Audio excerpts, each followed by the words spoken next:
Friends அனைவருக்கும் வணக்கம். குப்த பேரரசை நம்ம தொடர்ந்து பார்த்துக்கிட்டு இருக்கிறோம். இது வரைக்கும் 6 வீடியோக்கள் பார்த்துட்டோம். இந்த வீடியோ 7வது வீடியோ.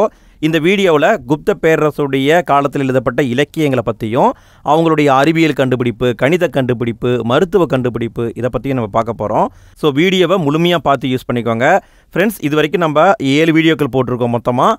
அந்த 7 வீடியோக்களுக்கான லிங்க்கு இந்த வீடியோக்கு கீழே டிஸ்கிரிப்ஷன்லையும் ஃபஸ்ட்டு கமெண்ட்லையும் இருக்குது. மறக்காமல் அந்த லிங்கை கிளிக் பண்ணி எல்லா வீடியோவையும் பார்த்து யூஸ் பண்ணிக்கோங்க. இதுதான் குப்த பேரரசில் வரக்கூடிய கடைசி வீடியோ. இதற்கு பிறகு நம்ம வேறு ஒரு டாப்பிக்கை பற்றி தான் வீடியோ போடணும். அந்த டாபிக் என்னங்கிறத நான் உங்கள்கிட்டயே ஒப்படைச்சிட்றேன். ஸோ உங்களுடைய நீடு என்னவோ அதை மறக்காமல் கமெண்ட்டில் போட்டு விடுங்க.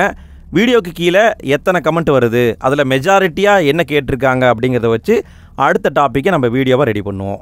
சரி, ஓகே, நம்ம இன்றைய வீடியோக்குள்ளே போகலாங்களா? முதல்ல நம்ம பார்க்க போகிறது குப்த பேரரசு காலத்தில் உருவான இலக்கியங்களை பார்க்க போகிறோம்.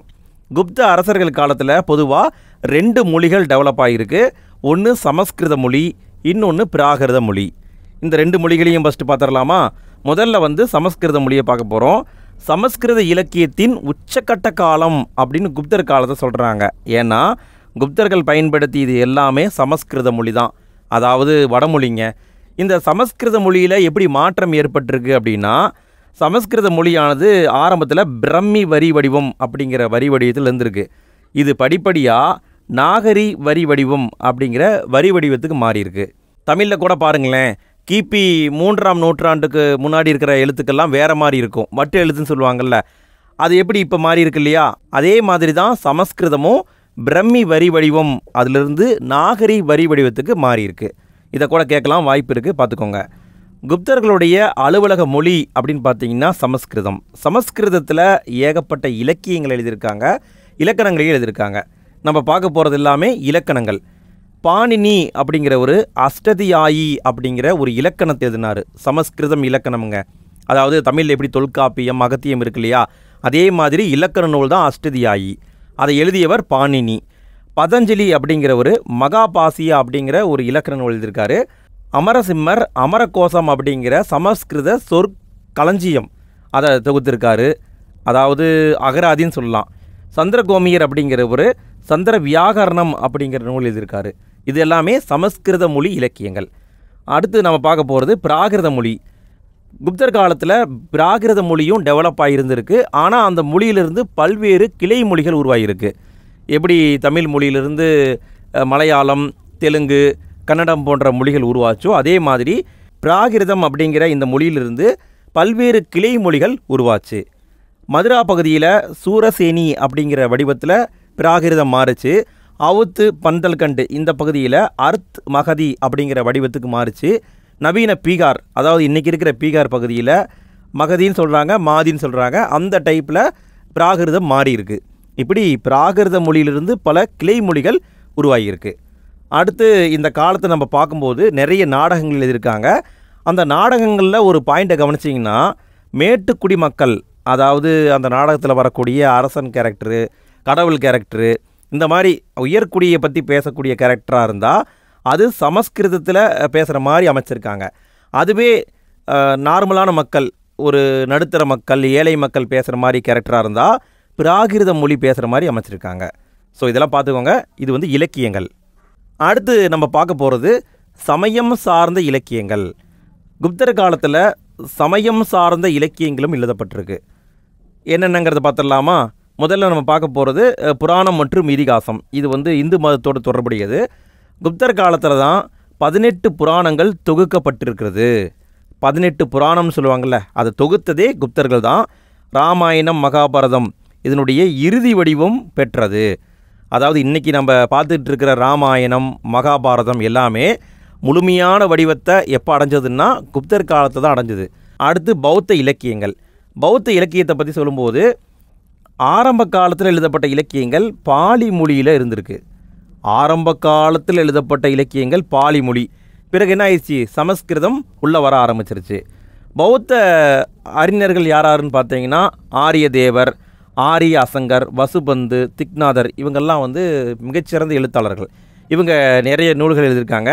அதில் குறிப்பிட்டு சொல்லணுன்னா வசுபந்துன்னு ஒருத்தர் பார்த்தோம்ல, இவர் தர்க்க அறிவியல் சார்ந்த முதலாவது முழுமையான பௌத்த நூலை எழுதினார்.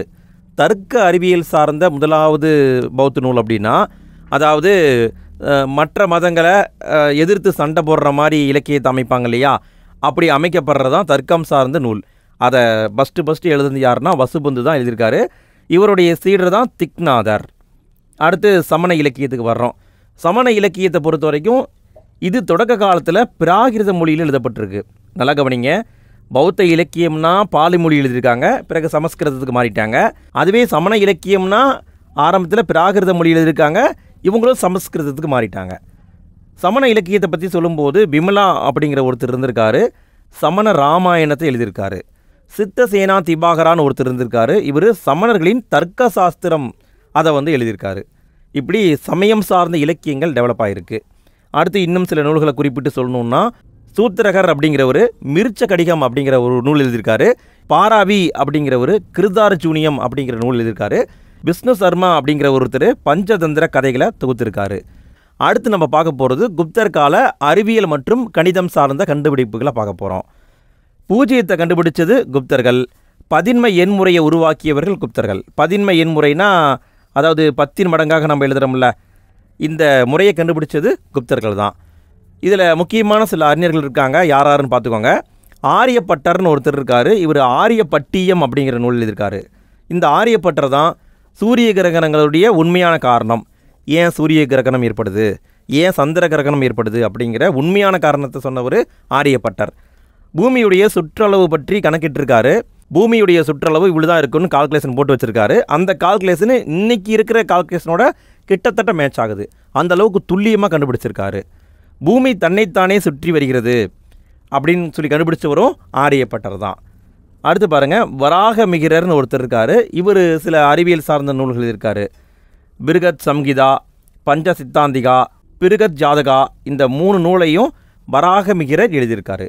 பிரம்மகுப்தர் அப்படிங்கிறவர் இருந்திருக்காரு. இவர் பிரம்மஸ்புத சித்தாந்தா, கண்டகாத்தியகா அப்படிங்கிற நூல்களை எழுதியிருக்காரு. இது எல்லாமே அறிவியல் மற்றும் கணிதம் சார்ந்த நூல்கள். இறுதியாக நம்ம பார்க்க போகிறது குப்த பேரரசு காலத்தில் உருவாக்கப்பட்ட மருத்துவம் சார்ந்த கண்டுபிடிப்புகள்.